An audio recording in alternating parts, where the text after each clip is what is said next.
Welcome to I Am Stoic. We live in a noisy world where it's hard to separate ourselves and be seen, and it's simple to forget the deep power of silence in order to be heard. The Stoics were right all along. They knew that being still is a sign of power, the kind of strength that makes people want to be with you, even through silence. Imagine walking into a room and becoming the center of attention without trying. Not because you're the loudest or flashiest, but because you have such an interesting personality. It's like you're saying a lot without saying anything.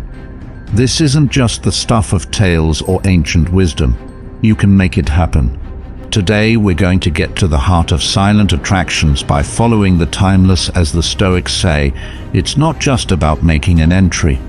It's about making an effect that lasts, that feels as natural as breathing.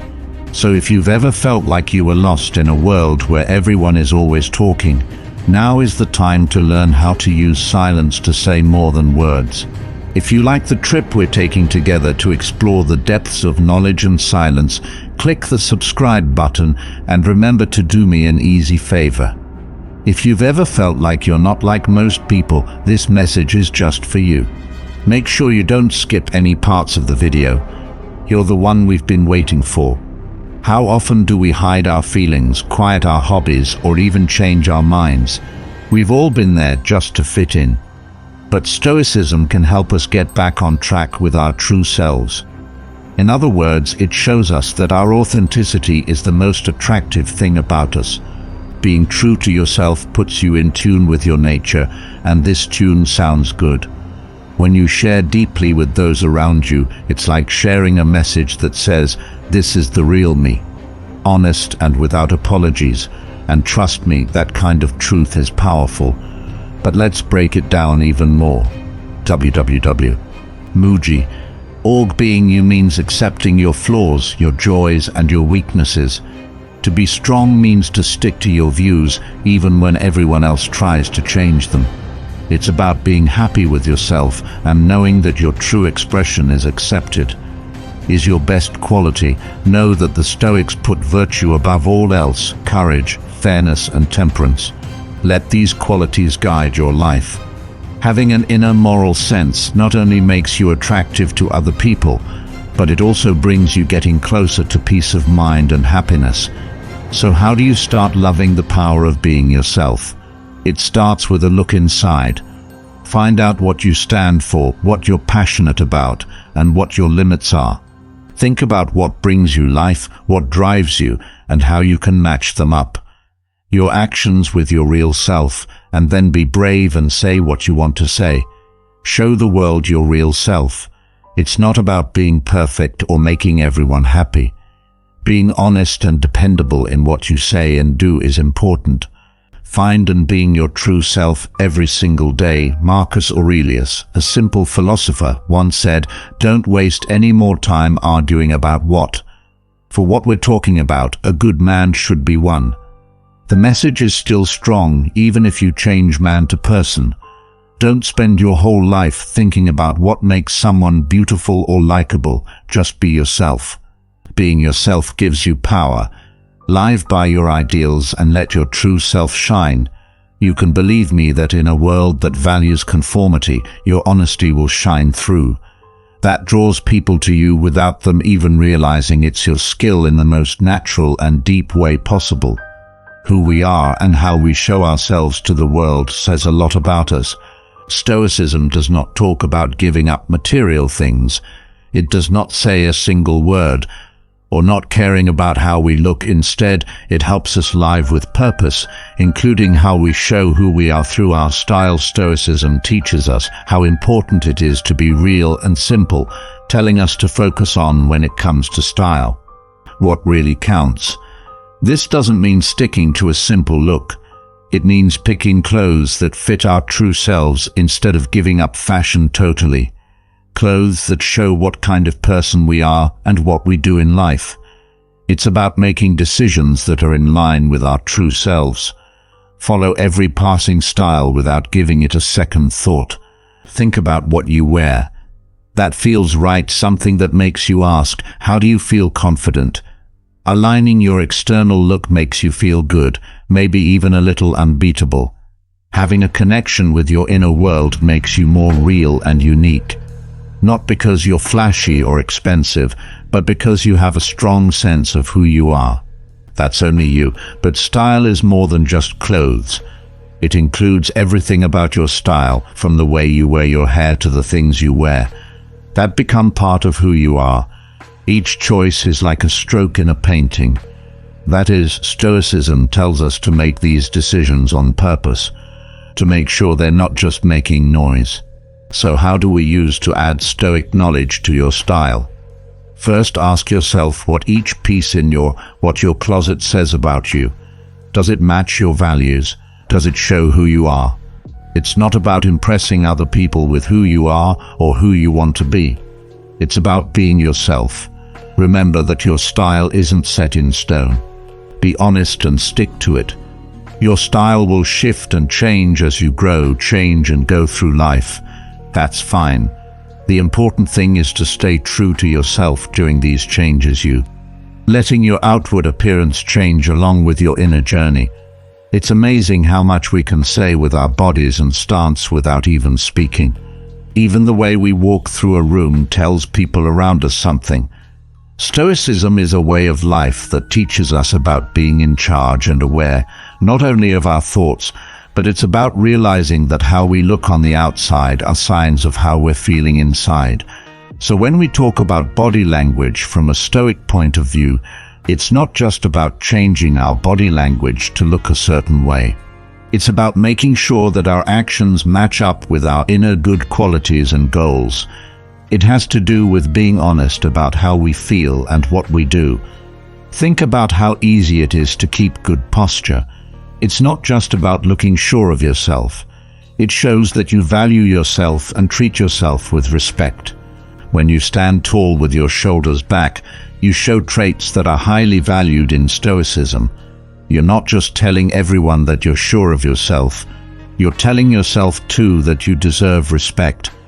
This sure of yourself attitude makes people want to be around you.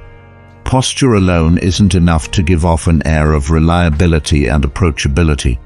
The small changes in our faces, the warmth of our smiles, and the truthfulness in our eye contact. All of these parts of body language are very powerful ways to communicate, to make people feel seen and understood without them having to say a word. For example, a real smile can melt even the hardest heart, and real eye contact can do the same. Stoicism tells us to be present, which can lead to a connection that feels as deep as a talk, and aware of everything going on around us, including how we move. Being truly present means being aware of how we interact directly with those around us in the present. Is important for making sure our body language shows how we really feel and what we want to do, whether it's showing kindness or anger. Being willing to use this mindful method or being open to it to non-verbal speech opens the door to real relationships and interactions built on mutual trust and respect. So how can we use Stoic ideas to get good at body language? You must first be aware of your own. Take the time to watch others. Your own body language show that you're really there for the people you're with. You may not even be aware that you are cut off if your gestures are open and welcoming, or do they put up walls between you and other people? Try to be fully present with the person you're talking to and paying full attention to them. Let your body language come from a place of trust and truthfulness. It's amazing how one scent can take us back in time and make us feel things. It's not just picking out a perfume or cologne. It can change how we feel about someone. It's about picking a smell that becomes a big part of who you are. One that makes a lasting impact without anybody having to say a word. Stoicism teaches us that we need to be deliberate in every part of our lives. Even the seemingly simple choice of a smell, it's all about picking out a scent that fits with who you are and the mark you want to make on the world, instead of giving up as the newest styles or the priciest brands. It's a way of communicating without words. Communication that, when carefully picked, shows who you are and what you stand for. Not only is a signature scent a fashion statement, it's also a way to make a personal statement in a subtle but strong way. Of showing what makes you special, think about it the way Stoics do. As the meaning of our actions and words, showing what's good inside us, a carefully chosen scent can show who you are, how you're feeling, and even what you want to achieve. It looks like an old machine fingerprint, which means I'm making a sensory memory.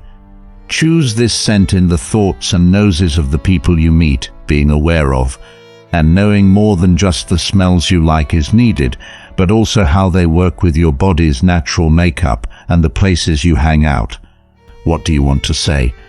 Do you want to make people feel calm and trusting? Maybe a clean, fresh smell? Or maybe you want to be known as brave? If you like to try new things, something with woodsy or spicy notes might be for you. The important thing is to make sure that your choice of smell fits in, is a reflection of who you are and what you believe in, similar to the Stoic way of life in line with who they really are, and the Stoic practice of balance. This also goes here. It's not about making everyone around you smell strong, instead picking a scent that makes them want to come closer and whispers instead of yells. The smell stays in the air for a long time, leaving a soft but lasting mark, like the small but important change we want to make in the world through our deeds and decisions, based on Stoicism, in a time when digital contact often takes away the subtleties of face-to-face conversation. Good manners are a way to reconnect with real people, but when we talk about more than just saying please and thank you, we're going to talk about manners that captivate. We're talking about how the grace of our interactions can leave an impact that lasts, just like the Stoicism tells us to be good and respectful in every part of our lives. The focus of Stoicism on virtues like self-control and empathy is a great fit. When you talk about mesmerizing habits, it's not just about following the rules, following social rules just to look good. It's about showing respect, to show kindness and care for others through our acts. This alignment between Stoic principles and how we treat other people causes a quiet but powerful pull. It shows that we are not only aware of our deeds, but also deeply respect them. We talk to think about what happens when we really listen when someone talks, of giving them our full attention without our phones or our own thoughts getting in the way. A key part of Stoic practice, this act of presence sends a message that we value the person and the time we're spending with them. It's a simple but deep thing to say, in a way that really hits home in today's often apathetic society. Stoicism also teaches us how important it is to understand and empathize with others, and understanding how other people feel when our behavior is based on true empathy. There are Stoic traits that we show when we are quick to lend a hand or offer support. When we show kindness and understanding in real ways, they don't just make us more likable. They make a magnetic pool of love and real connection that draws people to us. But let's also talk about the finer points of manners and how to handle the tricky situations, of how to behave around other people with grace, from how to properly eat to how to have a chat. These skills show that we are aware of and appreciate the people and place we are in. Stoicism doesn't tell us to shut out the world, it teaches us to interact with it in a good way. Getting good at these social skills is proof of that connection. It's about showing that we care enough about the unwritten rules to think about what we do and follow them. Things that make it easier for people to connect in deeper ways. Being fully present isn't just good advice, it's a strong message to act on. What we need to stop the shallow exchanges that happen all the time in our busy world. You won't believe how well it fits with Stoic philosophy, which stresses living to live in the present and enjoy each moment for what it is. Stoicism shows us how important it is to focus on what we can change and let go of what we can't. When we use this in our conversations with other people, it means giving them our full attention. Free from the pull of regrets from the past or worries about the future. It's about being fully present with them in a way that says, "You are important to me. I wouldn't rather be anywhere else." This kind of care is rare and valuable, and it can turn even the most boring conversation into a deep bond. Being present is more than just showing up. It takes an active participation. In the present moment, hearing not just to answer, but also to really understand. It's the difference between talking to someone and someone who is always looking at their phone, and talking to someone who is only interested in you makes you feel seen and heard. This can make an impact that lasts, giving a feeling of warmth and honesty. That's very appealing, but how do we grow this position in a world that is always changing? For our attention, it starts with being aware, which means paying attention to. By becoming more mindful, we can be more aware of our thoughts, feelings, and surroundings without judging them. When our thoughts wander, we can gently bring them back to the present. Like any other skill, it gets better with time and practice. Stoicism also tells us to enjoy the beauty of the present moment. To see every contact, no matter how short, as a gift, a chance to meet, learn, and grow, if we approach our interactions in the right way.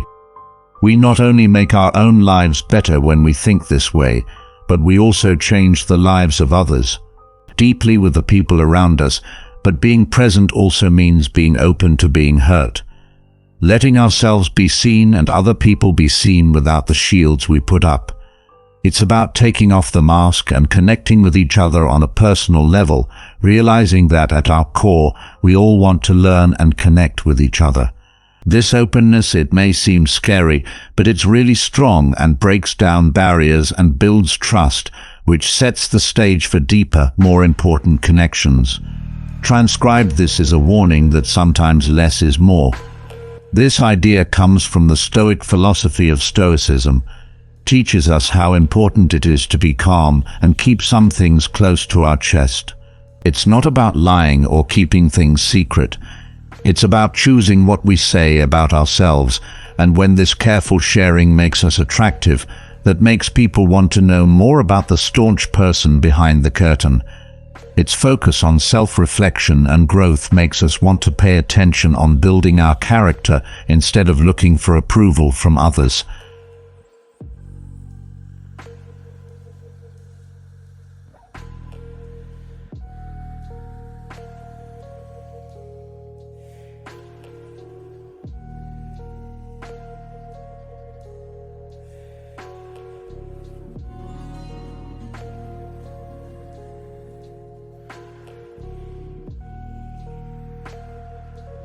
It means letting our complexity show and depth to grow naturally over time. Think about the difference: a book that tells you what happens in the first few pages and one that builds a story. You can't stop revealing its secrets one by one. Which one interests you more? The same is true for human interactions. A little mystery can change the way you talk to someone. Each interaction with us turns from a simple exchange of information into an interesting finding, due to a part of a story that people want to read more about, causing a magnetic pull toward the heart of who we are. But how do we find the right balance? It starts with being aware of what we share and why we share it. When you share, you should do it on purpose, not just to fill the void, or because we feel pressured by the society of oversharing. It's important to be able to control ourselves, a quality praised by Stoicism that helps people walk the fine line between being open and keep things a little mysterious.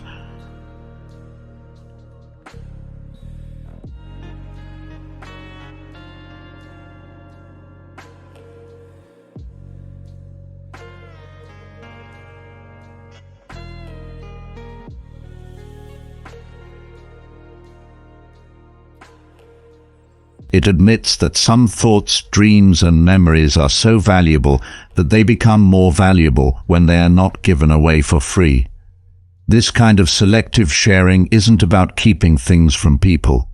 It's about cherishing what makes the final sharing is more important when it's given instead of being asked for. We learn to listen more when we take this Stoic attitude to mysteries. Being less eager to fill the space with our own stories lets other people tell theirs. To really connect with their soul, this creates a two-way relationship. a dance of giving and taking that makes the talk better for both sides, a sense of wonder and closeness that can be very satisfying. It's not enough to just know facts or name major letters. You need to understand. People from different countries should value their traditions, struggles, and joys. We'll be able to see more of the world as we follow the Stoic pursuit of information and the virtue of wisdom. In order to develop a world perspective that values differences and encourages empathy, Stoicism teaches us how important it is to gain knowledge that goes beyond our current experiences. It makes us want to learn from other people and see the good in everything. By developing cultural knowledge, we're bringing out the humanity in everyone to do just that.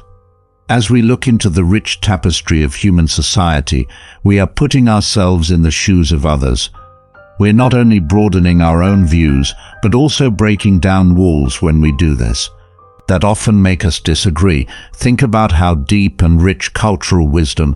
We can have better talks and get along better when we can share a story from a different culture, when we can show that we understand or even say a few words when we speak another language. We show respect for other people's lives and build bridges. And sending the message that we respect diversity as a real thing, not just an idea. But in real life, we don't have to be world explorers or encyclopedia experts to do this. It's not about knowing about every culture, it's about sparking interest, an open mind, and a sincere desire to learn from the different ways people live around the world.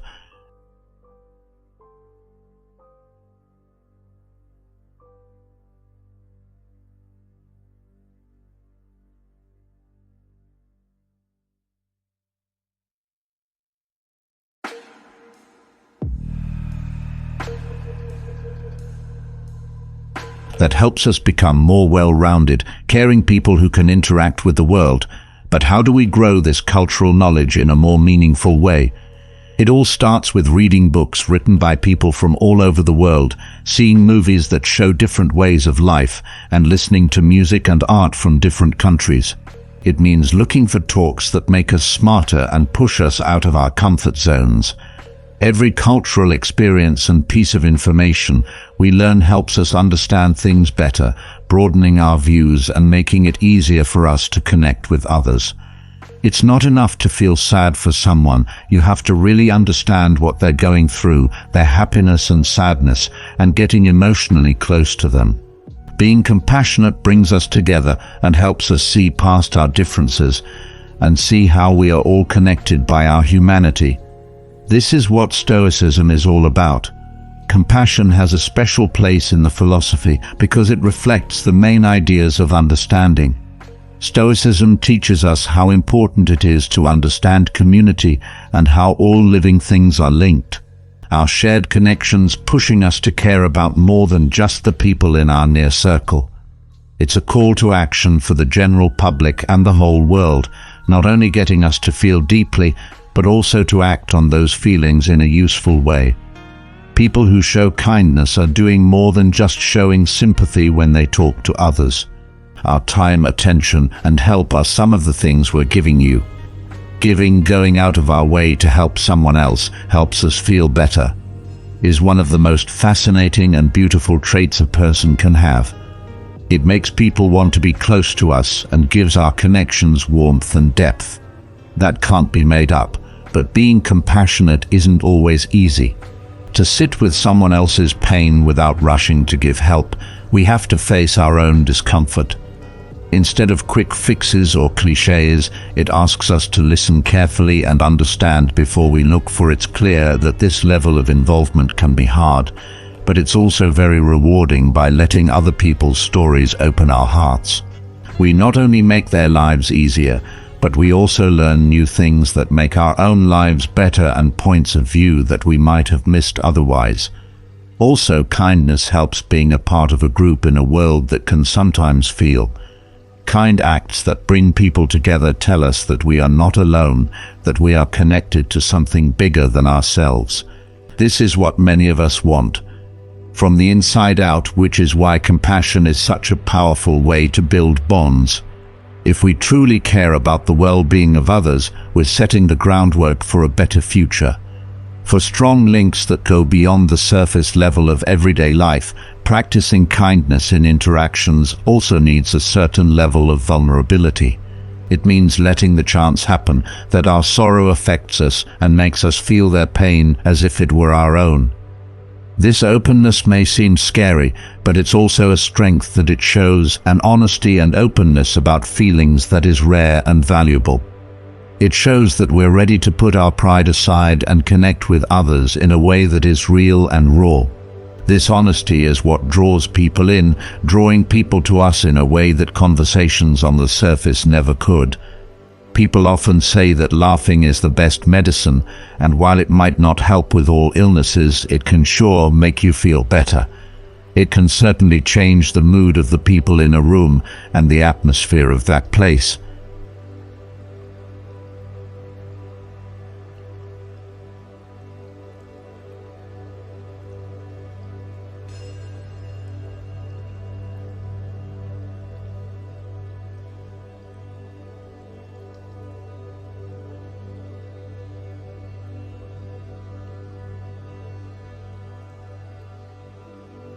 The Stoics knew how important it was to be happy and not take life too seriously. They knew all the time that laughter could help them get through hard times, a way to deal with life's mess and problems with a happier heart. When we laugh together, we find something we have in common, that no matter how different we are, we can all be happy. Laughter is another way to live by the Stoic concept of focusing on the present. When we laugh for real, we're not thinking about the past and are fully present in the present, or worry about the future. It's a sort of mindfulness and a way to fully enjoy the present moment. The present moment and the happiness it can bring. When we laugh, we're not just having fun, we're adopting a type of Stoic acceptance as a short-term escape from the problems in life. Realizing that we can't change everything that happens to us, but we can choose to enjoy the good things in life with open arms, and laughter is a great way to bring people together. When we laugh together, it breaks down walls and builds bridges, making us more open. Stoics stress the importance of community, which fits with the idea of being more linked and human. We're reminded of how all people are linked when we laugh together, of our shared humanity, of the feelings and events that bring us together. Laughter makes us feel like we belong, even though our lives and backgrounds are different. After all, we're not that different. But how can we make our lives more funny? We need to start by not taking ourselves too seriously. Being honest is the first step. The silly things that happen in life, finding humor in our flaws, and learning to laugh at ourselves. This doesn't mean avoiding how bad some things are or minimizing the real problems we face. It's more about balancing our views and realizing that happiness and sadness are both part of life, are both important parts of being human. It's about looking for and making chances for happiness, whether it's by reading funny things or spending time with people who make us laugh, or just getting better at finding fun in everyday things. In a world that often tells us to put other people and things ahead of ourselves, there is a small but powerful act of defiance that can completely change our lives. Self-care is more than just going to the spa once in a while or eating some treats. It means setting aside time to take care of our physical, mental, and social health. Stoicism teaches us how important it is to understand and control ourselves. Taking care of ourselves in this way is not selfish because it is something we can handle, but a way to practice realizing that it's our job to take care of our own health.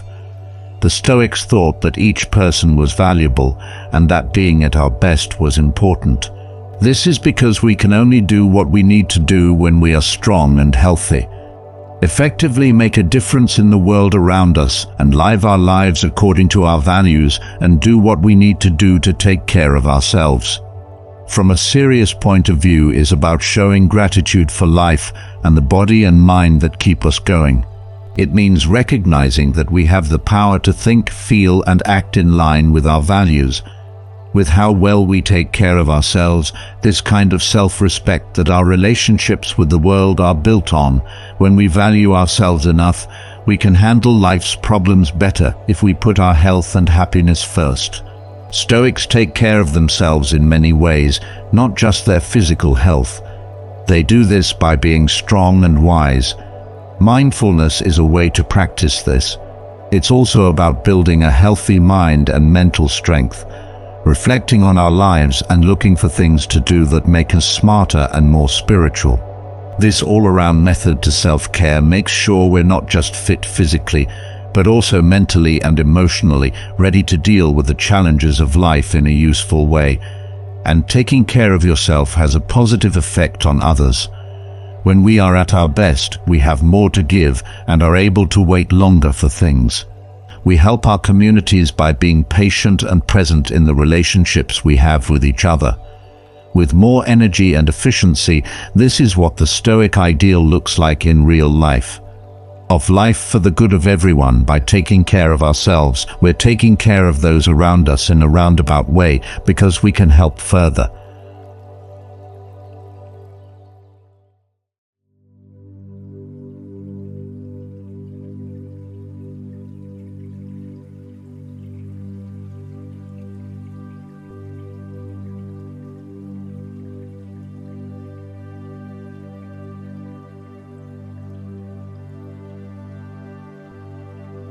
To save time and energy by saying no when we need to, and setting priorities for things we want to do that are in line with our principles and help us grow. People in a society that values the idea of self will really connect with this idea, trust and personal freedom. But when we take it all apart, we discover that freedom isn't really about being alone or being alone all the time, but about how strong and sure of yourself you feel when you know you can handle things on your own. Stoicism is based on the idea that strength is more than just being able to live without help, but about living on your own terms and making choices that are in line with living a life that is truly yours and in line with your beliefs. Stoicism, with its focus on self-discipline and taking responsibility for one's actions and the search for virtue, tells us that real independence comes from within, that freedom that comes from being able to control your feelings and your wants, and from knowing that your own happiness and peace of mind come from inside, not from outside events or other people's opinions. This philosophical method pushes us to develop a level of independence that is based on self-sufficiency, resilience, and the knowledge that the fact that we can make our lives fit our values is what makes this kind of freedom so appealing. A freedom is deep, and it's appealing because it shows who you are, who doesn't get swayed by what other people think and doesn't depend on outside support to feel important or successful. This freedom shows up as confidence to do what's best for you, even if it goes against what most people think. It's about having the guts to go your own way and accept how special you are. To live a life that truly shows who you are while still accepting independence doesn't mean turning down other people's help and company. On the opposite, Stoicism shows us the value of helping each other and living in a community. The important thing is to find a balance between having deep ties with other people, and it's about making connections with other people and keeping your freedom to follow your own ideals and goals that value your freedom and help you grow, instead of those that contest you or make you who you are. Fostering this sense of freedom, introspection, and self-awareness. It means regularly looking at your beliefs. What are your acts and why you're doing them? Are you after something because it really speaks to you, or because you feel like society expects you to? It also means building grit, or the power to deal with problems and setbacks. Before we end this journey, don't lose sight of your beliefs or your sense of who you are. Remember, the deepest relationships through the calm art of silent attraction are often formed in the quiet times by the quiet strength of our character. And in order to be our true selves, we should follow these rules. See how the world around you changes as you go about your daily life. Thank you for coming. Your presence is warm and your heart is deep. On this trip at Way of Wisdom, your interest and participation are what make this group unique with such a unique talk. At some point, have you ever felt bad about taking the day off, eating your favorite food, or taking a little extra time to care for yourself? Or maybe people have told you you're selfish for putting your own needs first. Now it's time to talk about these feelings and look into the interesting place where self-love and what some might call selfishness meet. This video goes into the thoughts of some of the most important philosophers and scientists from throughout history. These are thinkers who have been brave enough to question the status quo and show us how self-love and selfishness affect our lives in deep ways. Friedrich Nietzsche, Carl Rogers, Abraham Maslow, Aristotle, Ayn Rand, Jean-Paul Sartre, Buddha and Erich Fromm all had ideas that changed the world. We will find the secret knowledge in what they taught and use what we learned to improve our own lives. The world around us gives us mixed messages all the time about how to love ourselves and be selfish. On the one hand, we're told to be kind and selfless, to put others before ourselves, though we are told it's okay to love ourselves and that our own wants should come first. When we get these mixed messages, we might feel lost and guilty, not sure how to find the right balance. You can use what we're talking about today in your personal and business life because of this. To live happier, more peaceful lives, we need to learn more about self-love and greed.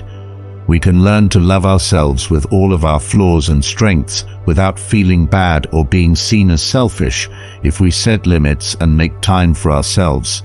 I used to have a hard time with these very ideas. I would sometimes skip rest, fun, and even health just to keep from being seen as selfish. I would do anything to help other people, even if it meant putting my own health at risk. Before I started learning philosophy and psychology, I didn't understand how important it is to love yourself and be selfish in some ways. These lessons not only changed my personal life, but they also had a big effect on my work life, making me happier and more successful. I think this series has something useful to offer you. Whether you're here out of interest to grow as a person or to learn things that will help you do better at work, we'll work together to dispel common myths, see things from different angles, and start a trip to learn more about ourselves and our place in the world. Self-love is more than just going to the spa or eating out at a nice restaurant, though those things can be a part of it. In fact, self-love is a much deeper and more meaningful idea, and it means accepting ourselves completely, flaws and all. It's about recognizing our own worth and being kind and respectful to ourselves. Self-love isn't about being perfect. It's about being okay with how you are. It's about realizing that we're not perfect and that it's okay to mess up. It means showing ourselves the same kindness, understanding and patience that we show to other people. It's not vain or cocky to love yourself. It means recognizing our humanity, our unique mix of strengths and flaws, and appreciating ourselves just the way we are. To love ourselves, we must also take care of our physical, mental, and social health. It's about setting limits, taking care of ourselves, following our hobbies, and putting our wants first. It's about taking care of our bodies, keeping our heads active, and keeping our souls healthy. What does this have to do with being selfish? Now we'll talk about the next word, selfishness. Most of the time it means something bad. Most of the time it's used to describe someone who puts their own needs ahead of others, even if it means hurting them or ignoring their needs. But there is more than one side to this story, as there are to many ideas. When we talk about greed in this situation, we're not talking about this harmful, careless behavior. This time we're talking about a better, healthy kind of selfishness, one in which we make choices that are good for our own well-being, even if they don't always go along with what other people want.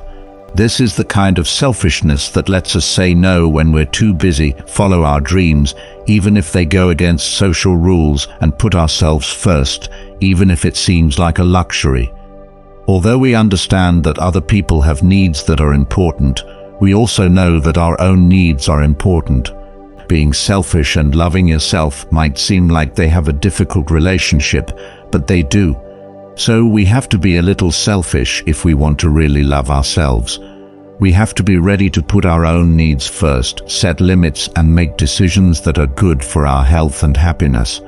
And in order to be positively greedy, we must first see how valuable we are, which means we must love ourselves. Self-love and a good amount of ego go hand in hand. They are like two parts of the same coin. Both are important for our health and growth. We can handle life with strength, confidence, and inner peace because self-love and selfishness work together in a powerful way. But how did these kinds of ideas come about? www.muji.org. How have they changed over time? And how do they fit into the big picture of psychological and philosophical thought? As we watch this movie, we'll look into these and other questions, looking at them from the interesting points of view of different thinkers and scientists, and finding the deep insights they offer.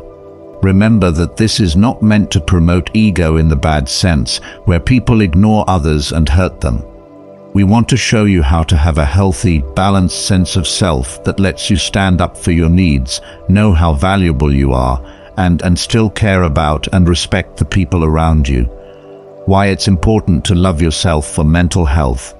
This is the start of our discussion on self-love and healthy greed. These are two ideas that are deeply linked and play key roles in our mental health, personal growth, and general well-being. To understand why loving yourself is so important for mental health, we need to look at biology, psychology, and how people act. There is a direct link between how we see ourselves and our mental health that has been known for decades by psychologists and experts. Let's picture gardens in our heads. Now you would think that a yard full of love, happiness, and care would grow well. Similarly, our brains can grow when they are filled with self-love. The weeds of self-doubt, self-criticism, and negative self-talk can poison our mental soil and cause anxiety, sadness, and other mental health problems. Self-love is like a natural defense against these things. When we love ourselves, we give our feelings and situations value. We let ourselves feel what we need to, and that our feelings are important. This kind of support can stop people from repressing their emotions, which is often a sign of mental discomfort. Self-love gives us the courage to deal with life's problems head-on. We don't have to break down when things get tough or stress us out. Instead, we can stand tall, knowing that we can and should get through these problems. Being resilient is important for keeping your mental health in good shape and dealing with the ups and downs of life. What does good greed have to do with this, though?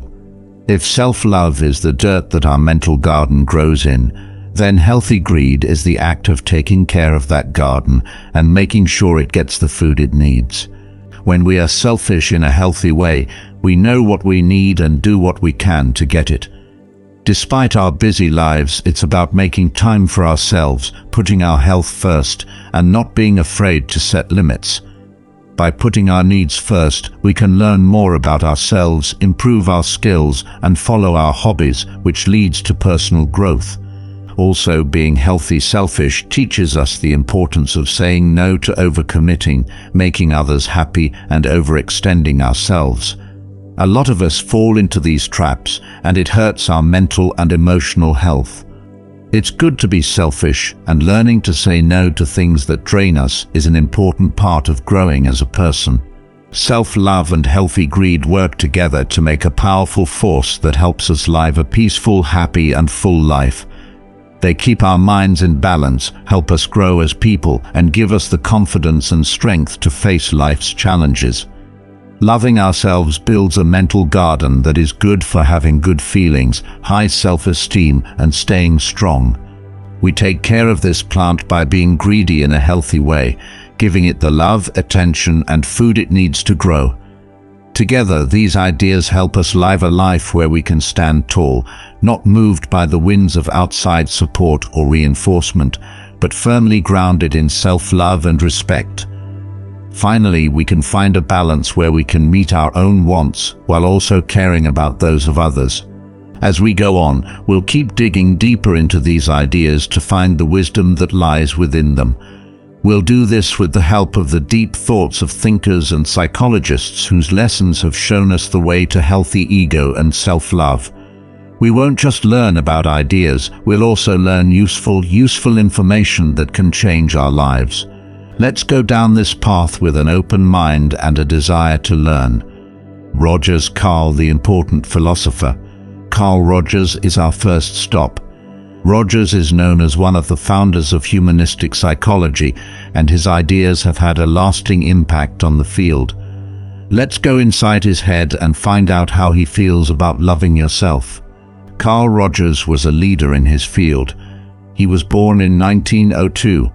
His focus on the individual human experience and self-actualization changed the way people thought about these things and went against the popular psychoanalysis and behaviorist views of the time.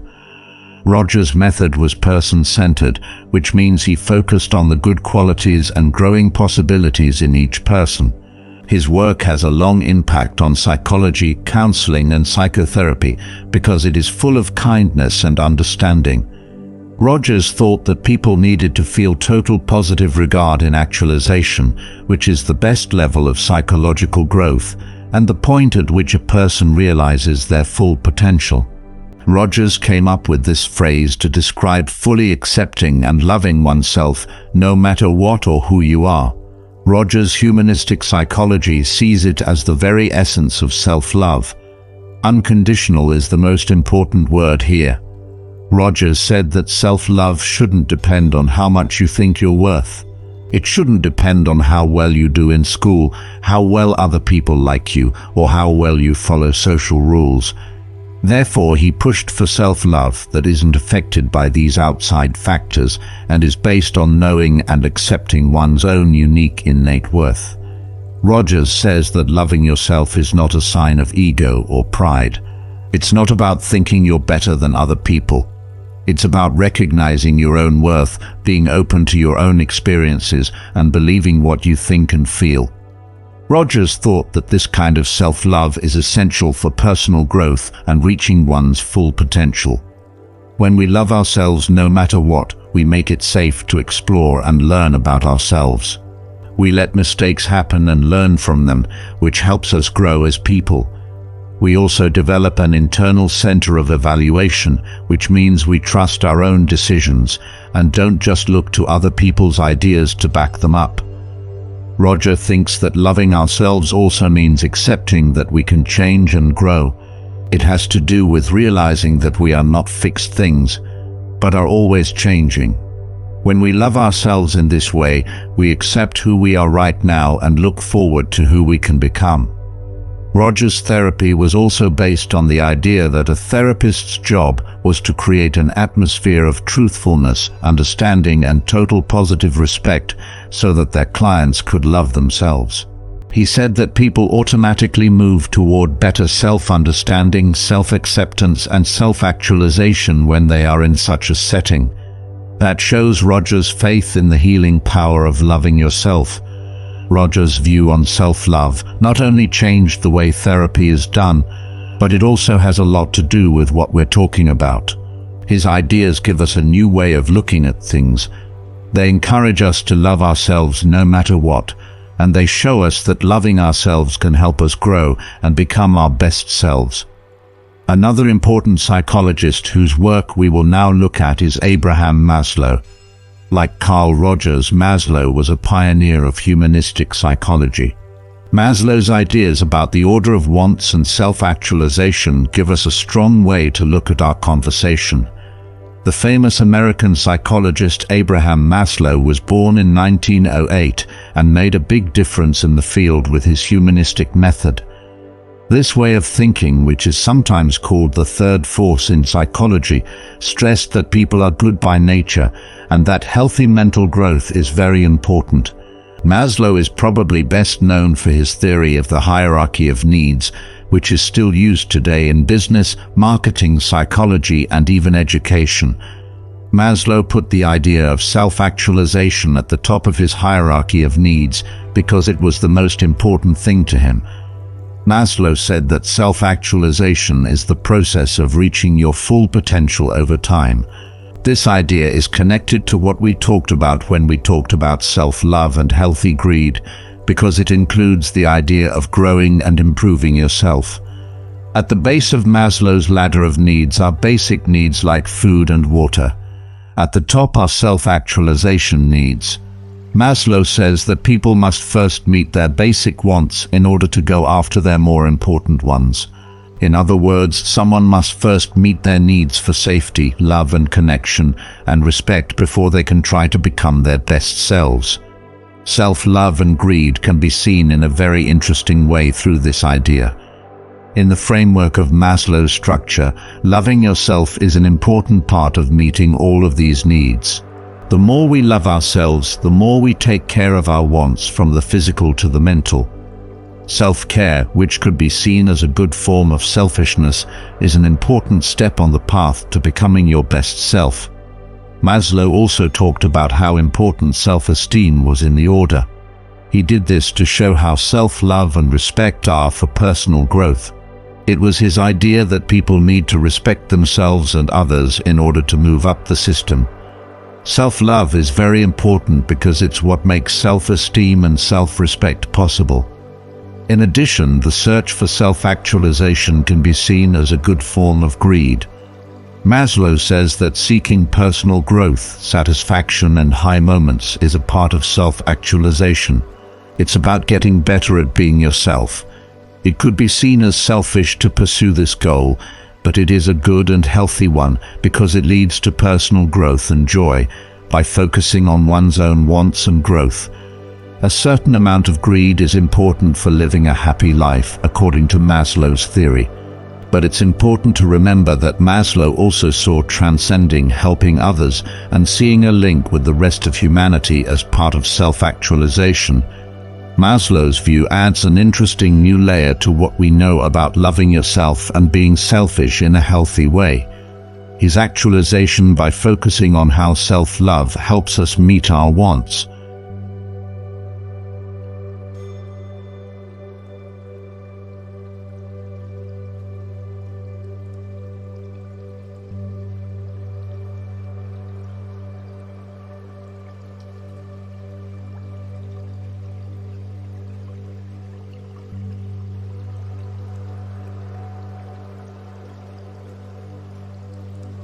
Aristotle was born in 384 BC. He studied under Plato and then taught Alexander the Great. He opened the Athens school Lyceum and taught there for more than 10 years. His work had a huge impact on Western thought and laid the groundwork for many later philosophical ideas and ways of doing things. Eudaimonia, which is often translated as happiness or flourishing, is one of the most important ideas in Aristotle's ethics. Aristotle said that eudaimonia is the most important thing in life and in thought. But it's not a short-lived state of pleasure or happiness. It's a permanent state of being that comes from living a good life and reaching your full potential. The idea of eudaimonia is closely linked to the ideas of self-love and reasonable self-interest. Aristotle said that loving oneself is not only okay, it's important for eudaimonia. He thought that self-love wasn't about being selfish, but about wanting and working toward what is good for yourself. Aristotle's idea of reasonable self-interest is related to his idea of self-love. He said that we are logical humans who want to reach our fullest potential by nature. So to truly love ourselves, we need to seek virtue and knowledge and basically become the best versions of ourselves. Healthy selfishness means wanting to grow and be happy for yourself without hurting other people, and as a way to make the world a better place. Let's look at some real-world examples to help you understand how Aristotle's ideas can be used. Like, let's say you're an artist. According to Aristotle, loving yourself means putting in the time and effort to get better at what you do, find and use your own unique artistic style, and reach your fullest potential. You can make a difference in the world in your own unique way by realizing your interest and ability. Or think about a situation where you have to choose between a high-paying job that you don't like and a lower-paying job that you really want. Aristotle said that one way to love themselves is to choose the road that makes them truly happy and helps them reach their full potential, even if it seems harder or less profitable. These cases show what Aristotle meant by eudaimonia, which is a happy life that you achieve by being good and doing your best. Self-love and a certain amount of ego are not only good, they are necessary in this situation. As a result, they push us to become better people and reach our full potential, which is good for us individually and by extension for our communities. Aristotle's knowledge opens up a new way to think about self-love and healthy greed. It supports the idea that these ideas are not at odds with each other, but work together to make a happy life. His ideas make us think about our abilities, our interests, and the decisions we make. He stresses the significance of loving ourselves well and making smart decisions for our own benefit in our search for eudaimonia. We are now in the company of Ayn Rand, a controversial but important figure in both writing and thought. Ayn Rand was born in Russia in 1905 and moved to the United States in the 1920s. It was there that she created Objectivism, the philosophical system that her books like The Fountainhead and Atlas Shrugged explain. Rand's philosophy supports a kind of moral egoism she called the virtue of selfishness. This gives us a unique way to look at self-love and healthy greed. Objectivism, Rand's theory, says that the most important thing in life is to be happy. She pushed for a kind of logical selfishness in which each person's own life and happiness are their most important goals. Objectivism says that everyone has a moral duty to look out for themselves, not help others, and protect their own rights. Rand says in her book, The Virtue of Selfishness, that her idea of selfishness is not caring about other people, but not being willing to give up something for them. It's important to note that Rand's idea of reasonable greed doesn't support hurting or taking advantage of other people. It's about being true to yourself, sticking to your goals and beliefs, and living in a way that makes you happy in the end. Rand said that people should use reason to figure out what is best for themselves and not fall for the trap of quick satisfaction or short-term benefits that come at the cost of long-term well-being. Let's break down Rand's idea of reasonable greed to get a better sense of her point of view. The word rational is very important here. Rand says that being selfish doesn't mean acting on feelings or short-term wants, but rather acting in a way that is good for you in the long run. Rand says that someone who is truly selfish would never hurt others, lie or steal, because it would not make sense for them to do those things. It breaks down trust, hurts relationships, and makes life difficult in the long run. Aristotle talks about self-love in the same way that Rand talks about selfishness. It involves a strong sense of self-respect and self-esteem. Rand says that being selfish means loving yourself, staying true to your ideals, and looking for ways to grow and be happy. Indeed, Rand says that this kind of logical greed is necessary for a society to be fair. Everyone should look out for their own best interests and accept the rights of others to do the same. This will create a society where people work together and value each other. Rand thought that a world where everyone is rationally selfish would have free, happy people living together peacefully and respecting each other's rights. As we talk about self-love and healthy greed, Ayn Rand gives us a thought-provoking point of view. Her support for sensible selfishness goes against common sense and makes us think again about what selfishness means to us and how it affects our lives. It's a stark reminder of how important it is to live our lives in line with our ideals and our own best interests, and to understand the basic role this plays in our general health and happiness. There's no doubt that recognizing and supporting our own self-interest is a good thing, even if some people think her ideas are too extreme or just cold-hearted support for egocentrism. We not only find personal happiness by doing this, but we also help make society more honest, open, and in the end peaceful, being wise. Our intellectual journey now takes us to the peaceful world of Stoicism, where we meet Epictetus, a famous thinker from this school of thought, born around the year 55 AD as a slave. In Phrygia, Epictetus became one of the most important Stoic thinkers. No matter how hard his early life was, his lessons have been useful for hundreds of years and are still relevant today. Stoicism is a way of thinking that says ethics, wisdom, and morals are the best ways to be happy. We may not be able to change what happens to us, but we can change how we react to it. Stoic philosophy says that we should be cool and accept our fate and situations, while focused on getting better by being smart, self-disciplined, and good. Epictetus was a famous Stoic philosopher who is best known for his ideas about inner freedom and self-control. Some of his most important books, like Discourses and Enchiridion, go into great detail about these ideas. Epictetus says we need to know the difference between what we can control, like our thoughts, feelings, and actions, and what we can't, like outside events, other people's actions, or their views. This knowledge is what his theory and Stoic thinking as a whole are built on. Epictetus' idea of self-control goes beyond just fighting urges or acting without thinking. Instead, it's about being able to control how we feel and respond to things happening around us. It means realizing that our inner state or happiness is not determined by what happens to us, but by how we answer it. This point of view is very much in line with self-love, because it tells us to take care of our mental and emotional health. Self-care is very important in Stoicism because it stresses the need to stay calm, emotionally strong, and morally honest.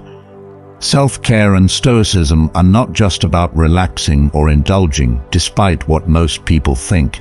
It means keeping your mind, body, and soul in balance by doing things like meditating, reflecting, and taking care of your health. It also means developing our reason, controlling our feelings, and increasing our virtue, all of which are connected to loving yourself and acting in your own best interests. The lessons of Epictetus and Stoic thought are very similar to the ideas of loving yourself and looking out for your own best interests. He tells us to put our inner peace first, think clearly, and be decent. These are all kinds of self-love and self-interest. But the thought of keeping your self-control and personal freedom may be the most important thing that they have in common. This practice makes us more aware of how important it is to respect ourselves, know ourselves, and be responsible for our mental health. These are all important parts of loving ourselves and acting in our own best interests. Putting Epictetus' ideas into practice in our daily lives can have big impacts. Let's say that a project at work is making you feel worried. In that case, don't let your worry take over. Instead, use Epictetus' advice to focus on what you can manage. You can't change how the job turns out, but you can change how hard you work on it, how you use your time, and how you deal with stress. Or if you are having a hard time with your self-esteem, reading Epictetus' writings on inner freedom can help. Understand that your worth is not based on what other people say or what happens to you, but on your good qualities, what you do, and your inner happiness. Our next guide is Jean-Paul Sartre, a French philosopher and one of the most important figures in existential philosophy. He will help us find our way through the complicated maze of self-love and selfishness. Sartre was born in Paris in 1905 and wrote and thought a lot.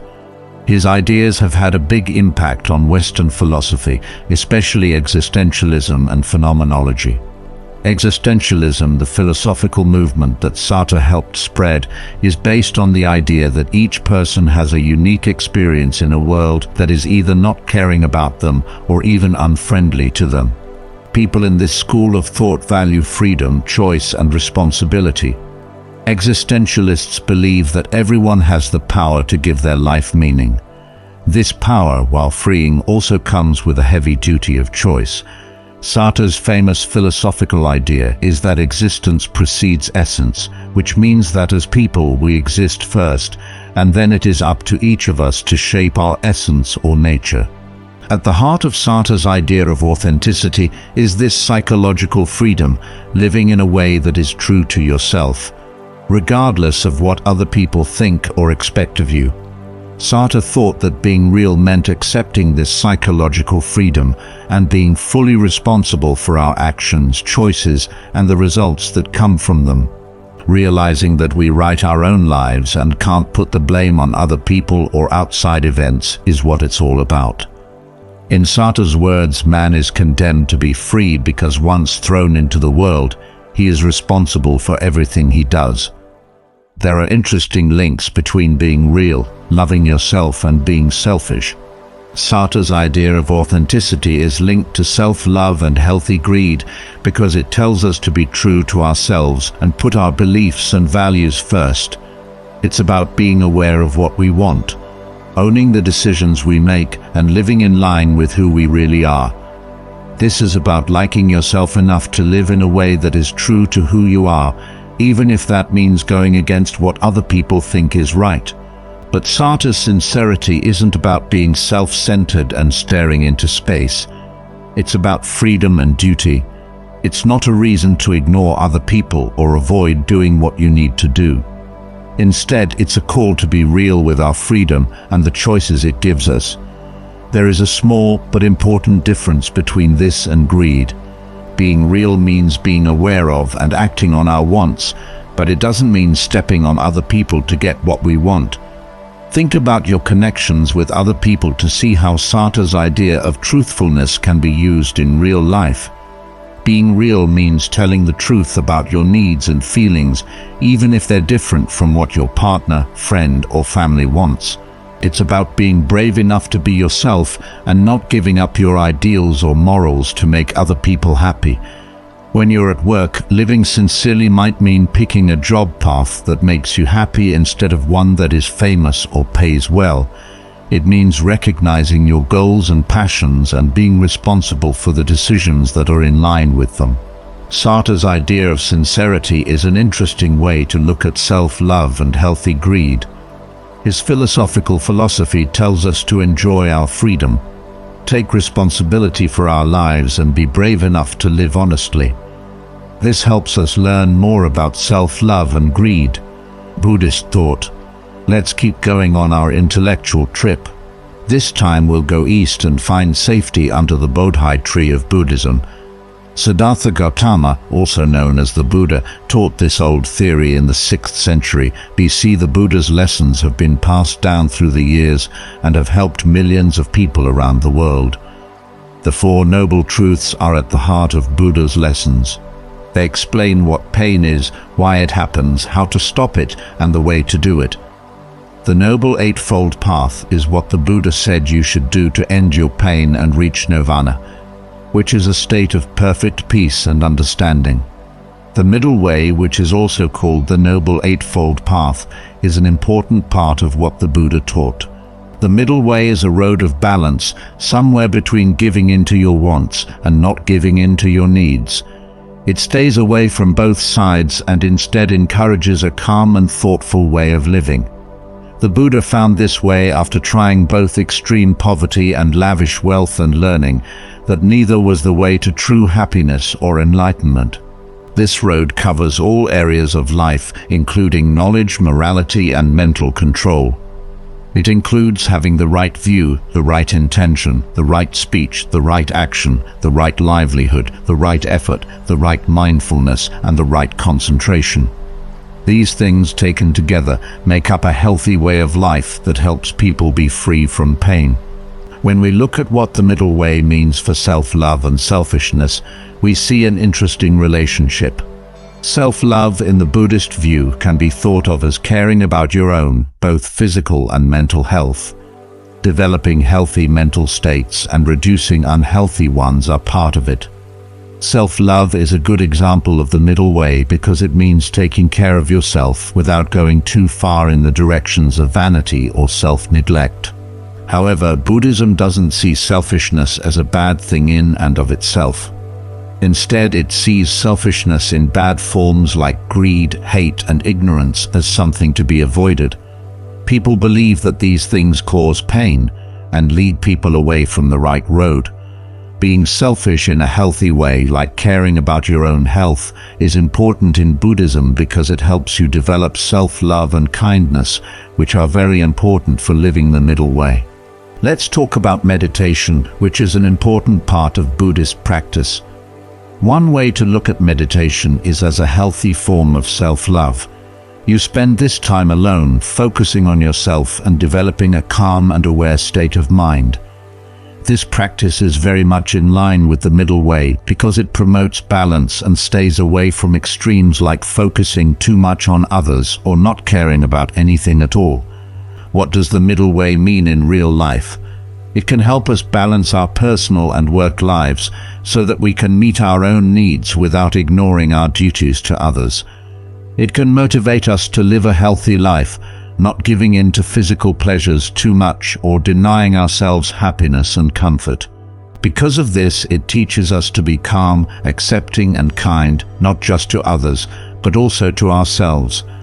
There is a fine line between loving yourself and being selfish, and the Buddha's middle way shows us how to walk that line. To avoid going too far in either direction, self-indulgence or self-denial, it tells us to love ourselves and have a good sense of self-interest.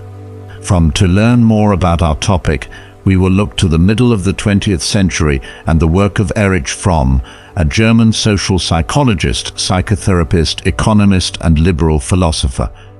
Fromm was born in Frankfurt, Germany in 1900. His thoughts went beyond academia and gave us deep insights into love, society, and how people act. Fromm is best known for The Art of Loving, a book he wrote in 1956. In this important work, he shows love not as a feeling that can be changed by desire or outside factors, but as an art that needs to be honed and grown.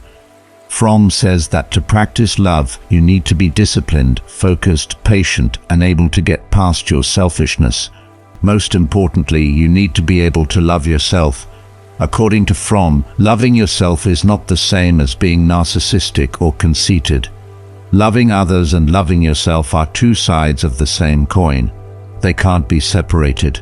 Fromm says that loving yourself means recognizing your worth and not hating yourself for your flaws.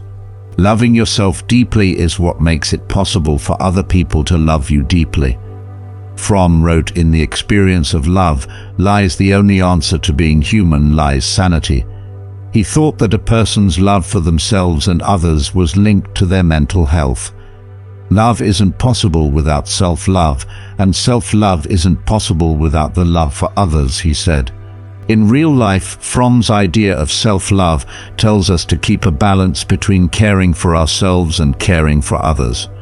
It means being aware of our own wants and needs, while also thinking about and considering the wants and needs of others. It disagrees with the idea that loving yourself is a selfish and self-centered thing to do. Instead, it sees love as something that includes everyone and goes beyond the self. Fromm's idea tells us to practice active listening, understanding, and mutual respect in all of our interactions, whether they are personal or professional. These qualities come from the love we have for ourselves and for others. It makes us patient, not just with other people, but also with ourselves as we go through life's difficulties. For personal growth and development, Fromm's idea tells us to accept our flaws and work on them without hating or being too hard on ourselves. Self-criticism and self-reflection are good things to do because they help us grow as people and learn more about ourselves. Fromm's view that loving yourself is an important part of loving others adds a new dimension to our knowledge of self-love and selfishness. His writings help us see that loving ourselves is not a selfish act, but an important step toward loving others and living a good life. As we look at self-love and selfishness from different philosophical and psychological points of view, we come across a mix of ideas that are all different, but have some things in common. By contrasting and comparing these points of view, we can better understand their richness and variety, and it also helps us apply these ideas to our everyday lives. We saw that self-love and the idea of self-actualization go hand in hand, starting with Carl Rogers.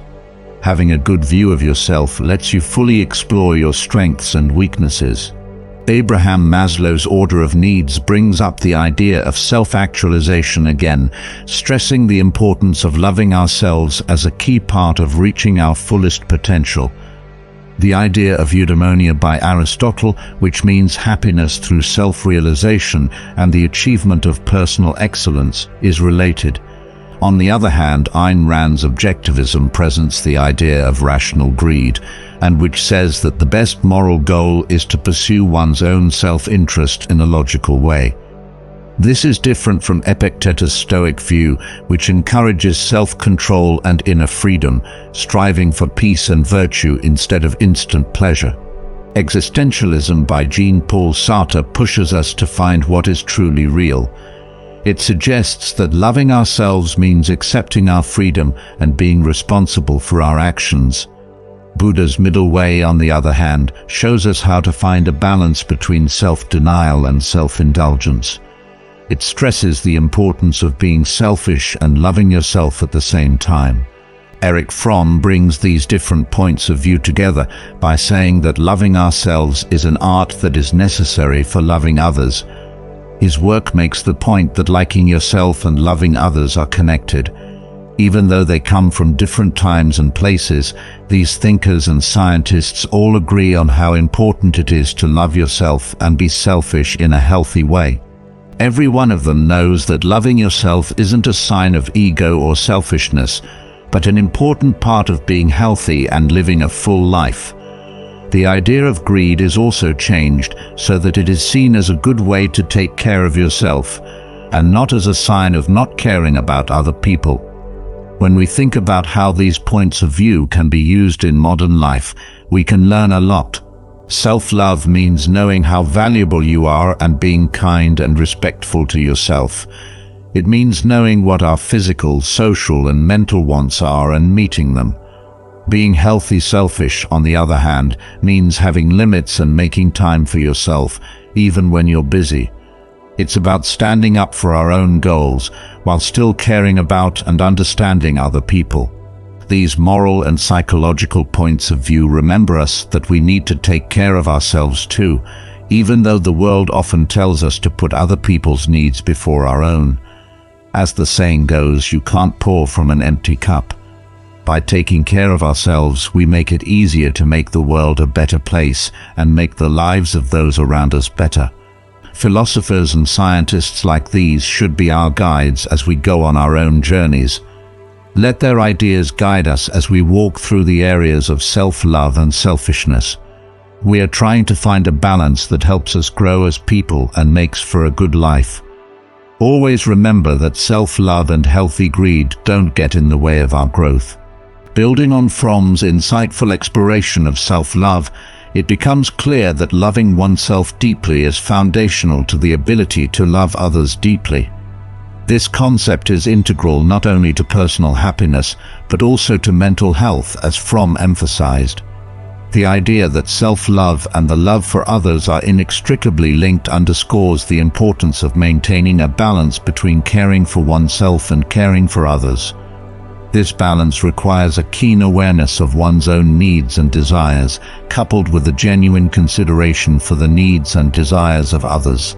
Far from being selfish, this balanced approach to self-love fosters a more inclusive and compassionate form of love that benefits both the individual and those around them.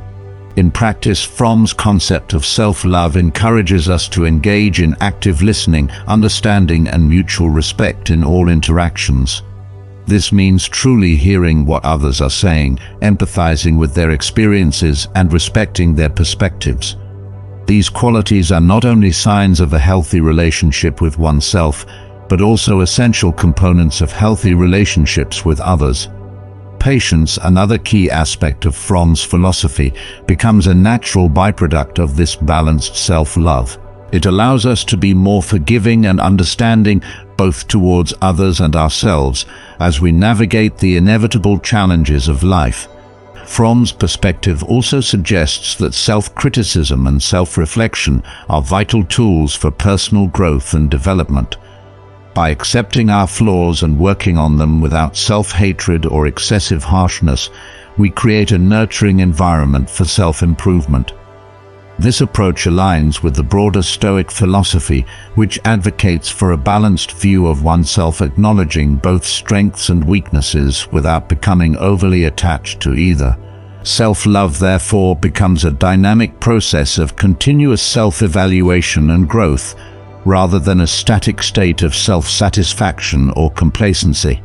The philosophical exploration of self-love extends beyond Fromm to other influential thinkers. Carl Rogers, for instance, highlights the importance of self-actualization, which is the realization of one's fullest potential through a positive self-concept. This process requires a deep appreciation of oneself, which in turn fosters the ability to grow and develop authentically. Abraham Maslow's hierarchy of needs similarly underscores the necessity of self-love in achieving self-actualization. At the pinnacle of his hierarchy, self-actualization represents the fulfillment of one's potential, which is inherently tied to a robust sense of self-worth. Aristotle's concept of eudaimonia, or flourishing through the achievement of personal excellence, also resonates with the idea of self-love. Eudaimonia involves realizing one's virtues and potential, which necessitates a deep respect and care for oneself. This pursuit of excellence is not merely for personal satisfaction, but contributes to the well-being of society, as Aristotle envisioned a virtuous person as someone who actively contributes to the common good. In contrast, Ayn Rand's Objectivism presents a different take on self-love through the lens of rational self-interest. Rand posits that pursuing one's own happiness and interests in a logical and ethical manner is the highest moral purpose. This philosophy advocates for a form of self-love that is unapologetically focused on individual achievement and fulfillment. However, Rand's notion of rational self-interest also recognizes the importance of respecting the rights and freedoms of others, thereby creating a framework where personal success does not come at the expense of others. Epictetus from the Stoic tradition offers a counterbalance to Rand's philosophy by emphasizing self-control and inner freedom. For Epictetus, true happiness and virtue come from within, and the practice of self-love involves cultivating peace and virtue rather than seeking external pleasures. This inward focus helps individuals maintain equanimity and resilience in the face of external challenges, including rejection and failure. Jean-Paul Sartre's Existentialism further deepens our understanding of self-love by emphasizing the importance of authenticity and responsibility. Sartre posits that to love oneself, one must accept the freedom and responsibility that come with existence. This means acknowledging that our actions define who we are and embracing the freedom to choose our path. In this sense, self-love involves a courageous acceptance of our own agency and the consequences of our choices. Buddha's middle way provides a practical approach to balancing self-love and altruism. By avoiding the extremes of self-denial and self-indulgence, the middle way encourages a balanced approach to life that incorporates both self-care and care for others. This path recognizes that taking care of oneself is essential for being able to effectively help others, aligning closely with the adage that one cannot pour from an empty cup. Fromm's synthesis of these diverse perspectives reinforces the idea that self-love is not a selfish act, but a fundamental prerequisite for loving others. His work highlights the interconnectedness of self-love and altruism, showing that a healthy self-regard enhances our capacity for compassion and empathy. This interconnectedness is evident across various philosophical and psychological frameworks, each contributing unique insights into the nature of self-love and its role in human well-being. Applying these principles in our daily lives involves a conscious effort to nurture our own well-being, while also fostering meaningful connections with others. Self-love means recognizing our inherent worth and treating ourselves with kindness and respect. It involves understanding and meeting our physical, emotional, and social needs, while also being mindful of the needs of those around us. Healthy selfishness, on the other hand, means setting boundaries and prioritizing self-care even amid our busy lives. It is about advocating for our own goals and aspirations while remaining empathetic and considerate of others. These philosophical and psychological insights remind us of the importance of balancing self-care with care for others, even in a world that often prioritizes external achievements and the needs of others. By taking care of ourselves, we enhance our ability to contribute positively to the world and improve the lives of those around us. This balanced approach to self-love and altruism not only promotes personal well-being, but also fosters a more compassionate and supportive community. As we navigate our own journeys, let the wisdom of these philosophers and psychologists guide us. Their ideas offer valuable insights into the complexities of self-love and selfishness, helping us find a balance that promotes personal growth and a fulfilling life. Always remember that self-love and healthy selfishness are not impediments to our development, but essential components of a well-rounded and meaningful existence. By embracing these principles, we can cultivate a life that is rich in love, compassion, and personal fulfillment. Stoics take care of themselves in many ways, not just their physical health. They do this by being strong and wise. Mindfulness is a way to practice this. It's also about building a healthy mind and mental strength, reflecting on our lives and looking for things to do that make us smarter and more spiritual. This all-around method of self-care ensures that we're not just fit physically, but also mentally and emotionally prepared to deal with life's challenges in a useful way. Taking care of yourself has a positive effect on others. When we are at our best, we have more to give and can exhibit greater patience and endurance. By being patient and present in our relationships, we help our communities. With more energy and efficiency, this is what the Stoic ideal looks like in real life. By taking care of ourselves, we contribute to the well-being of those around us, indirectly improving the community and enhancing our ability to support others. Wisdom and kindness are integral to Stoic self-care, so how do we incorporate these principles into our daily routines? To embody Stoic beliefs, it starts with small, intentional actions. We nourish our bodies with healthy foods, engage in physical activities that build strength, and ensure we get adequate rest. Additionally, we set boundaries and allocate time for quiet reflection and relaxation. Efficient time management includes saying no when necessary and prioritizing activities that align with our values and promote personal growth.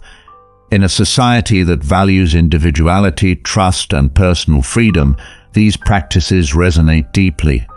However, upon closer examination, we realize that true freedom isn't about isolation or self-reliance in solitude. True freedom, as Stoicism teaches, is about feeling strong and secure in our ability to handle life's challenges independently. It's about making choices that reflect a life lived authentically and in harmony with our values. Stoicism, with its emphasis on self-discipline, responsibility, and the pursuit of virtue, shows us that real independence comes from within. It teaches us that freedom arises from the ability to control our emotions and desires, and from understanding that our happiness and peace of mind come from internal rather than external sources.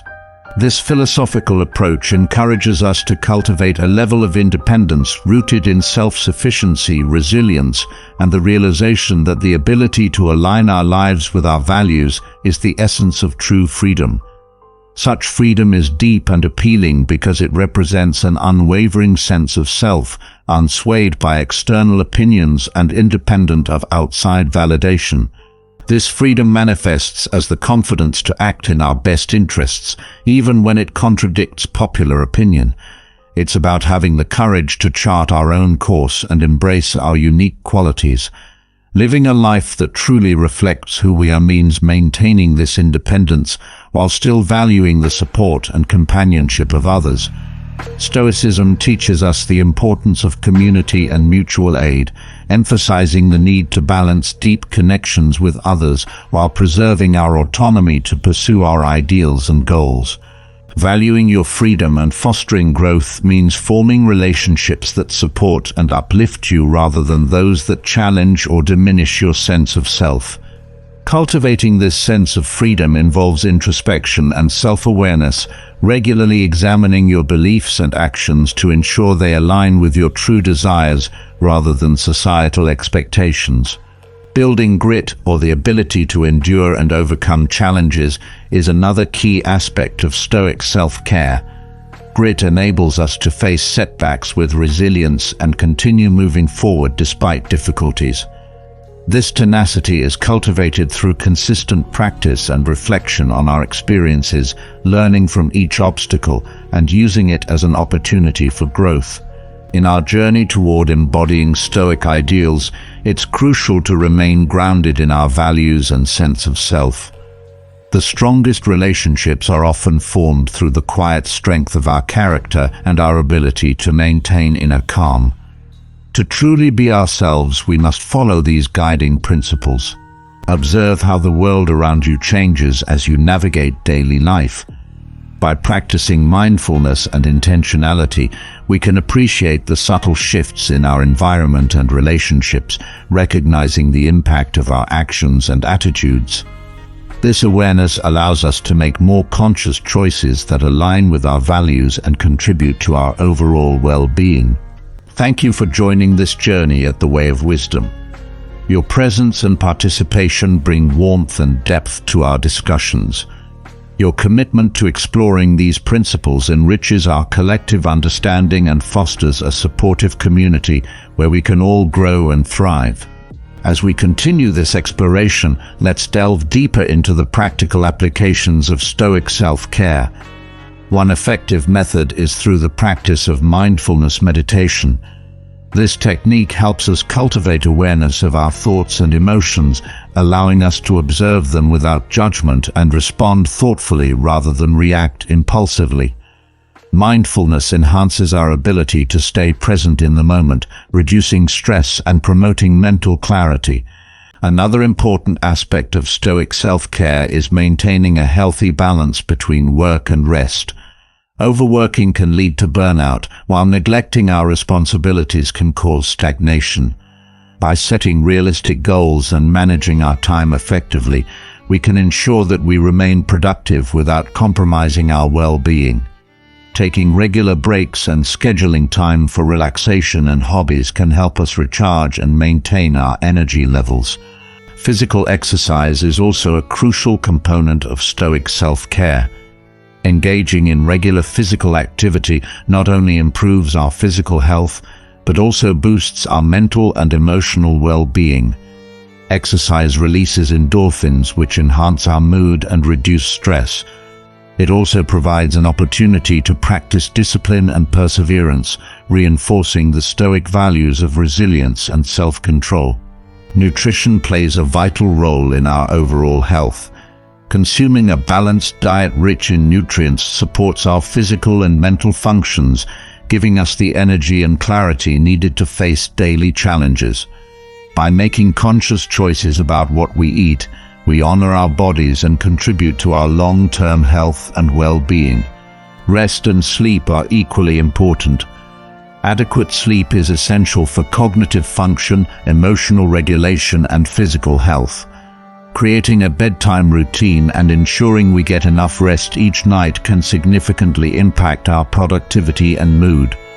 Practicing good sleep hygiene, such as limiting screen time before bed and creating a comfortable sleep environment, can improve the quality of our rest. Incorporating regular reflection and journaling into our routines can also enhance our self-awareness and personal growth.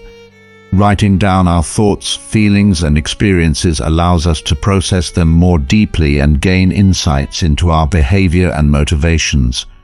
This practice helps us identify patterns, set goals, and track our progress over time, fostering a deeper understanding of ourselves and our journey. Setting boundaries is another key aspect of Stoic self-care. Knowing our limits and communicating them effectively helps us protect our time and energy, preventing burnout and maintaining healthy relationships. Learning to say no when necessary and prioritizing activities that align with our values ensures that we remain focused on what truly matters to us. Engaging in activities that nourish our soul and bring us joy is also vital for our well-being. Whether it's spending time in nature, pursuing creative hobbies, or connecting with loved ones, these activities help us recharge and maintain a positive outlook on life. They remind us of the beauty and joy that exist in the world and provide a sense of purpose and fulfillment. Lastly, practicing gratitude can have a profound impact on our mental and emotional health. Taking time each day to reflect on the things we are grateful for shifts our focus from what we lack to what we have, fostering a sense of contentment and appreciation. Gratitude helps us maintain a positive mindset, even in challenging times, and strengthens our resilience. In conclusion, Stoic self-care encompasses a holistic approach that integrates physical, mental, and emotional well-being. By practicing mindfulness, maintaining a balance between work and rest, engaging in regular physical exercise, nourishing our bodies with healthy foods, ensuring adequate sleep, reflecting through journaling, setting boundaries, pursuing joyful activities, and practicing gratitude, we can cultivate a resilient and fulfilling life. As we continue to explore and apply these principles, let us remain mindful of the interconnectedness of self-care and community care. By taking care of ourselves, we enhance our ability to contribute positively to the lives of others. Our well-being becomes a source of strength and support for those around us, creating a ripple effect that extends beyond our individual lives.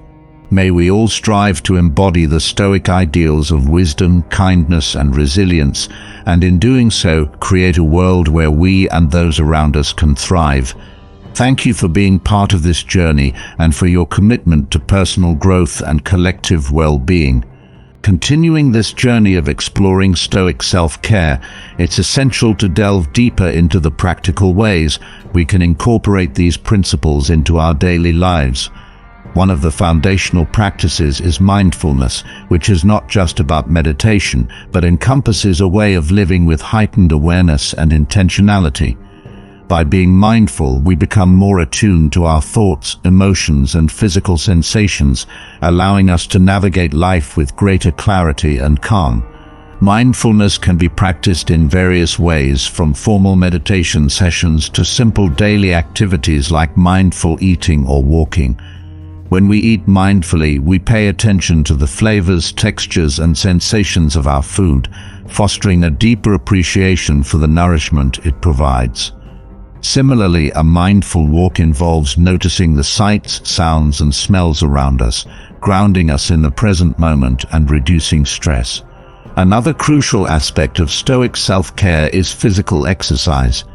Regular physical activity not only strengthens our bodies, but also enhances our mental and emotional well-being. Exercise releases endorphins, which improve our mood and reduce anxiety. It also provides a structured way to develop discipline and perseverance, core values in Stoic philosophy. Whether it's through running, yoga, weightlifting, or any other form of exercise, the key is to find activities that you enjoy and that fit into your lifestyle, ensuring that physical activity becomes a sustainable part of your routine. Nutrition is equally vital in Stoic self-care. Eating a balanced diet that includes a variety of nutrients supports both our physical health and mental clarity. Choosing whole foods such as fruits, vegetables, lean proteins, and whole grains provides our bodies with the energy and nutrients needed to function optimally. Avoiding processed foods and excessive sugar helps maintain stable energy levels and prevents mood swings. By making conscious food choices, we honor our bodies and contribute to our overall well-being. Adequate rest and sleep are fundamental components of a healthy lifestyle. Sleep is essential for cognitive function, emotional regulation, and physical health. Establishing a consistent sleep routine, creating a restful sleep environment, and limiting exposure to screens before bed can significantly improve the quality of our sleep. When we prioritize rest, we wake up refreshed and ready to face the day's challenges with a clear mind and positive attitude. Reflection and journaling are powerful tools for self-awareness and personal growth. By regularly writing down our thoughts, feelings, and experiences, we gain insights into our behavior and motivations. This practice allows us to identify patterns, set goals, and track our progress over time. Journaling helps us process our emotions and experiences more deeply, fostering a greater understanding of ourselves and our journey.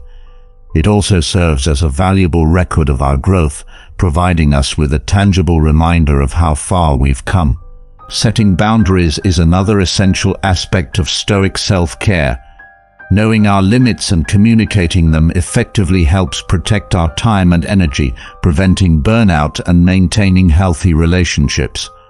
Learning to say no when necessary and prioritizing activities that align with our values ensures that we remain focused on what truly matters to us.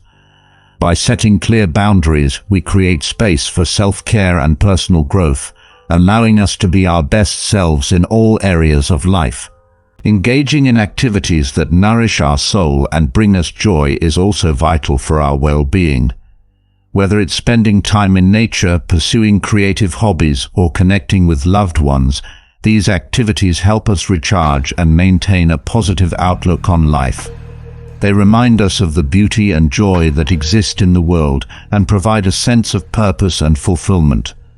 By making time for these activities, we cultivate a balanced and enriched life. Practicing gratitude can have a profound impact on our mental and emotional health. Taking time each day to reflect on the things we are grateful for shifts our focus from what we lack to what we have, fostering a sense of contentment and appreciation. Gratitude helps us maintain a positive mindset, even in challenging times, and strengthens our resilience. By incorporating gratitude into our daily routine, we enhance our overall well-being and create a more positive outlook on life. In addition to these practices, Stoic self-care involves cultivating inner strength and resilience. This means developing the ability to remain calm and composed in the face of adversity, drawing on our inner resources to navigate life's challenges. One way to build this resilience is through the practice of negative visualization, a Stoic technique that involves contemplating worst-case scenarios. By imagining potential difficulties, we prepare ourselves mentally and emotionally, reducing the impact of these events if they occur and increasing our appreciation for what we have. Another aspect of Stoic resilience is accepting what we cannot control and focusing on what we can. This principle, known as the dichotomy of control, helps us distinguish between what is within our power to change and what is not. By accepting the things we cannot control, such as other people's actions or external events, we free ourselves from unnecessary stress and anxiety. Instead, we focus our energy on the aspects of life we can influence, such as our own thoughts, actions, and attitudes.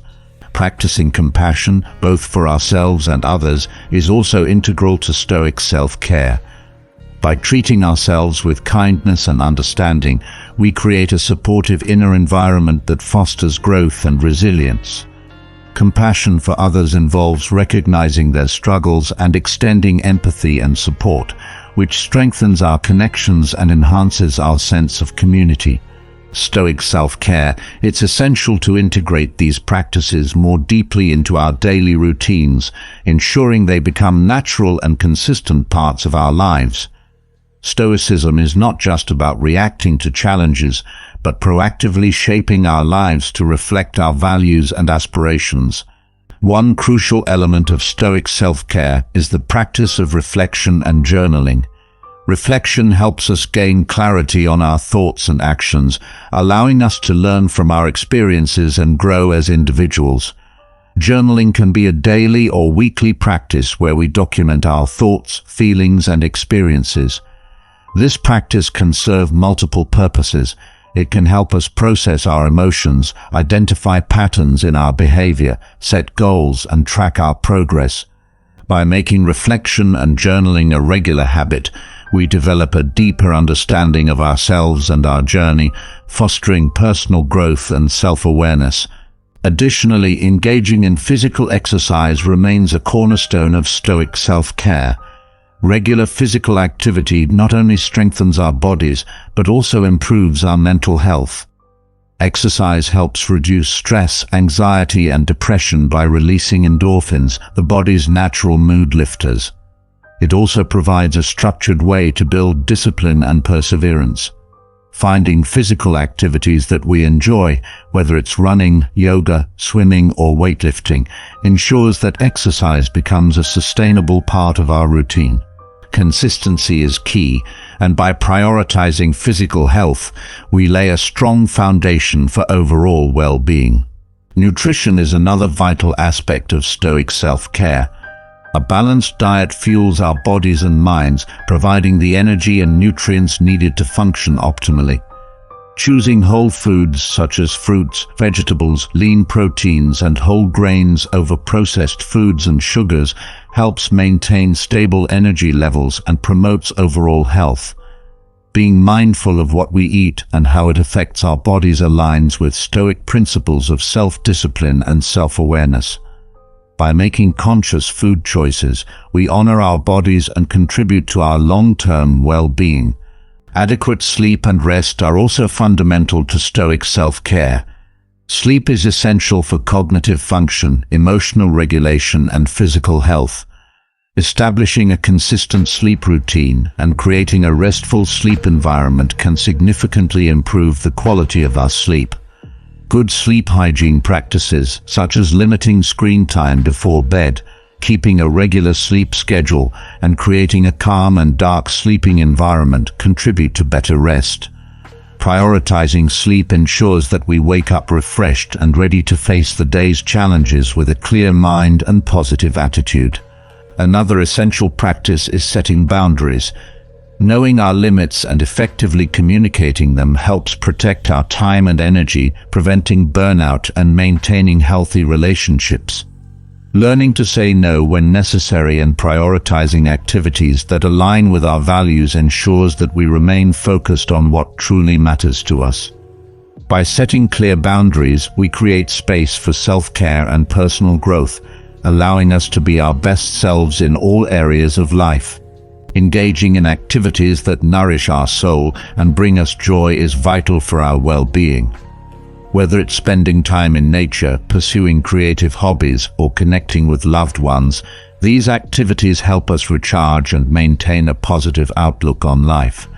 They remind us of the beauty and joy that exist in the world and provide a sense of purpose and fulfillment. By making time for these activities, we cultivate a balanced and enriched life. Practicing gratitude can have a profound impact on our mental and emotional health.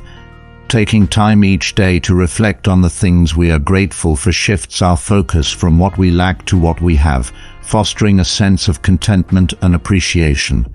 Gratitude helps us maintain a positive mindset, even in challenging times, and strengthens our resilience. By incorporating gratitude into our daily routine, we enhance our overall well-being and create a more positive outlook on life. In addition to these practices, cultivating inner strength and resilience is crucial for Stoic self-care. This means developing the ability to remain calm and composed in the face of adversity, drawing on our inner resources to navigate life's challenges. One way to build this resilience is through the practice of negative visualization, a Stoic technique that involves contemplating worst-case scenarios. By imagining potential difficulties, we prepare ourselves mentally and emotionally, reducing the impact of these events if they occur and increasing our appreciation for what we have. Another aspect of Stoic resilience is accepting what we cannot control and focusing on what we can. This principle, known as the dichotomy of control, helps us distinguish between what is within our power to change and what is not. By accepting the things we cannot control, such as other people's actions or external events, we free ourselves from unnecessary stress and anxiety. Instead, we focus our energy on the aspects of life we can influence, such as our own thoughts, actions, and attitudes. Practicing compassion, both for ourselves and others, is integral to Stoic self-care. By treating ourselves with kindness and understanding, we create a supportive inner environment that fosters growth and resilience. Compassion for others involves recognizing their struggles and extending empathy and support, which strengthens our connections and enhances our sense of community. Furthermore, the practice of mindful communication is essential in our interactions with others. This involves actively listening to others, being present in conversations, and responding thoughtfully rather than reactively. Mindful communication helps us build stronger, more meaningful relationships and fosters mutual respect and understanding. It aligns with Stoic principles by encouraging us to remain calm, composed, and compassionate in our interactions. As we continue to explore and apply these principles, let us remain mindful of the interconnectedness of self-care and community care. By taking care of ourselves, we enhance our ability to contribute positively to the lives of others, creating a ripple effect that extends beyond our individual lives. When we are at our best, we can be more patient, present, and supportive in our relationships and communities. May we all strive to embody the Stoic ideals of wisdom, kindness, and resilience, and in doing so, create a world where we and those around us can thrive. Thank you for being part of this journey and for your commitment to personal growth and collective well-being.